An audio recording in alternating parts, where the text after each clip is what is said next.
So this film, Ills, it's a part of the movement called the French Extremity movement. Now, this term was coined in 2004 by art forum critic James Quant to describe a contemporary 21st century works of transgression. Now, Quant, he wasn't using this as a positive, he was using it as a pejorative, as he didn't like the influx of gratuitous films in the French cinema realm. Now, within this article, he derisively wrote, "Cinema suddenly determined to break every taboo, to wade in rivers of viscera and spumes of sperm, to fill each frame with flesh, nubile or gnarled, and subject it to all manner of penetration, mutilation, and defilement." Okay, we've discussed this several times. That's an advertisement for the film itself, isn't it? I mean, if I read that, I would be like, okay, where do I sign up for these movies? Exactly. See, this is what we've said. This is something that always comes up in ours. You look at the comments made by people who don't like these films, who disparage them, and you read it and you think, well, for someone who doesn't want me to see the film, you're really selling it to me. Yeah. When you look at the kind of films that fall into this category, the kind of unifying things is it's graphic violence and it's like sexual imagery, body mutilation, rape and revenge, that kind of stuff. The kind of things where we say about if someone tells you not to see it, you want to, the kind of, don't watch this, like your parents tell you, don't go and see this, and it just kind of motivates you more to see it. Well, the genre itself is, or the movement, if you want to call it, is a bit of a misnomer. Because some people have tried to get that term changed to the new European extremity. Because, Wayne, we have both covered taxidermy, and that fits into this movement itself. So it's a bit of a misnomer to say French extremity, because this film Ills is a co-production between Romania and France itself, isn't it? Yeah, I think French kind of took the lead, and they were definitely like the most savage, I guess. Right. So I think that's probably why they kind of took that name. But yeah, there's definitely there's a ton of great movies that aren't French made and that time period that could be added to this, for sure. If you look at lists of them, the majority of them tend to be French, but again, some of the more extreme ones, like you say, we covered Taxidermy. Another one that always comes up is a Serbian film. Of course, not made in France. Right. Probably one of the most extreme films I've ever seen. But I think a big part of this is, France in general is a relatively conservative culture. So when Martyrs was released, directed by Pascal Langlois, who at the time was only the second film ever in France to be given an 18+ rating, which in the United States is comparable to a US N17.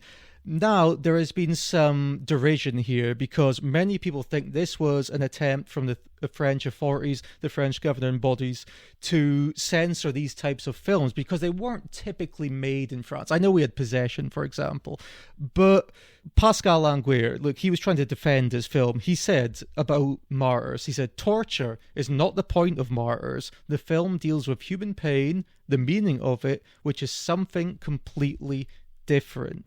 So I get that. I understand that as a film lover, but in the United States, within this similar time period, we had Saw, Cabin Fever, Hostel. These films weren't quite received with the same derision as the French extremity movement for the large part. And I think a lot of that is a cultural taste. I think so, because when you talk about films like Saw and Hostel, no one calls them, like a new extremity movement. The term you always hear is torture porn. So you can kind of argue the new extremity thing maybe didn't necessarily give birth to the torture porn craze, but did kind of spur it on. And because it's these two different kind of cultural areas, so you got America, you got the torture porn, and then over in Europe we have new extremity. So I guess because these different continents have very different outlooks and some are more willing to put certain films out. So Ben, do you think in America people were just kind of more conservative and that's why not as many of these films got made like they did in Europe, or at least weren't as extreme? I think probably more were made in America, to be honest. I think torture porn was a far more influential genre than French extremity. Because when we're talking about French extremity, like we've discussed, it covers a Serbian film, it covers Taxidermy, which are films made in the continent of Europe itself, where in the United States you have Saw, Cabin Fever, Hostel, etc., which are made within the individual country itself. I think that part of the reason why I've always been attracted to UK cinema, Asian cinema, is because it's much more raw, and they don't hold back as much. Americans are pretty puritanical in a lot of ways, and I think that even like the stuff that we make here that is quote unquote extreme isn't really that extreme. I mean, Saw's like, people were freaking out about Saw, and I've seen like 10 times worse than Saw. So it's like, you know,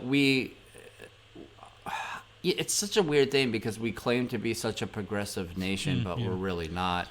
And I think that, you know, our art is very tame compared to most of the world.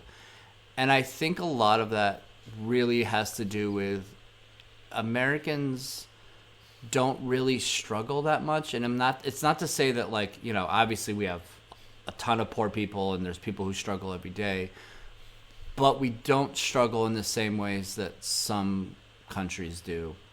And I think that creates a different type of art, you know, like the French Revolution and, you know, Asia with, you know, the terrible atrocities that happen between China and Japan and Korea. You know, it creates an environment where you're creating art based on that, you know, those atrocities. What have we ever dealt with here? I mean, there's a basis in reality. Yeah, it's you know, our atrocities here are a slap on the wrist compared to what a lot of other places have gone through. So it's funny because there is a kind of criticism with a lot of these extreme films where people call them pretentious if they in any way address real issues. For example, a Serbian film, the directors said it's a very extreme film, but it's talking about how basically the government fuck the general populace, which is because the lead character is a porn star. Or, for example, something like Taxidermy, which is very graphic, it's kind of very stomach-churning film. It's a metaphorical history lesson, basically, of the country of Hungary from World War II to, like, the present day. So do you think with a lot of these films, they get a bad reputation because of the violence, but there's actually a lot they can teach you, especially about the country they came from and the circumstances surrounding that country at the time? Yeah, I think horror is a great genre to teach those type of lessons because you can show the atrocities through, you know, horror. And so, you know, if you make a war movie, it's kind of boring, and, you know, like, what are you actually gonna do other than show people, you know, shooting at each other? But, like, you know, yeah, I mean, a Serbian film, it's a great film. I mean, I've seen it. It's I've read about, you know, what the director has to say, and yeah, I mean, I think the atrocities that go on every day. I mean, look at our current situation. It's I get what you're saying, you know, within American cinema or within the general mainstream cinema, you're dealing with something topically very on the nose. So you kind of know what the point the filmmaker is trying to make, just go into the film. But with horror, you can hide it under subtext, you can layer it, you can deal with issues that aren't necessarily said out loud. And I think people, and I think this is actually a pertinent point to the horror community in general. A lot of modern horrors fall under this wayside where they want to make a point, so they make it very obvious. Whereas you'll get a horror film, say, for 20, 30 years ago, 40 years ago, and it's maybe not obvious when you first watch it, but it's there in the subtext, it's there in the layering. For example, The Night of the Living Dead. Now, that doesn't necessarily mean the filmmaker is properly trying to make that point, but you can read between the lines and you can see it's a civil rights battle, whether you want to agree with it or you disagree. Same with Dawn of the Dead. It's there, but it's not obvious. You can watch that film easily as just a general A to Z horror film. But now, what's happening now is everybody wants their views confirmed. So what's happening in horror, to a degree, there is a lot of horror films, so I'm somewhat backtracking, but there is a lot of horror films that want to tell you from the start, I'm making this film specifically about this topic. And I agree with that. It's like, look, layer it in subtext. Let us in gradually. It makes a bigger difference than just knocking us on the face with it. Yeah. I mean, Get Out is probably a good example of that, you know. It's there, but, you know, he's not preaching to anybody. Right. But yeah, I when you were talking about this, I was thinking about Night of the Living Dead and Dawn of the Dead, because that was definitely intentional. That wasn't like a coincidence. And, you know, zombie movies have always been a venue or an avenue to talk about social things that are going on at the time.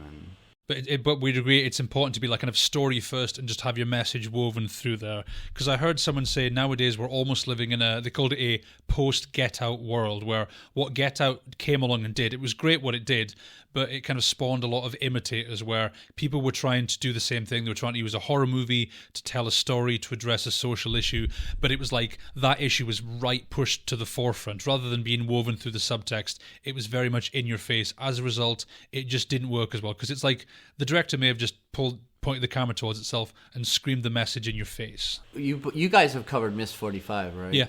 I've argued that that's a feminist film, and some people say, well, you know, she had to go through... But, you know, she took control. And, yeah, I'm not saying, like, you know, every woman should go out and kill every man. But yeah.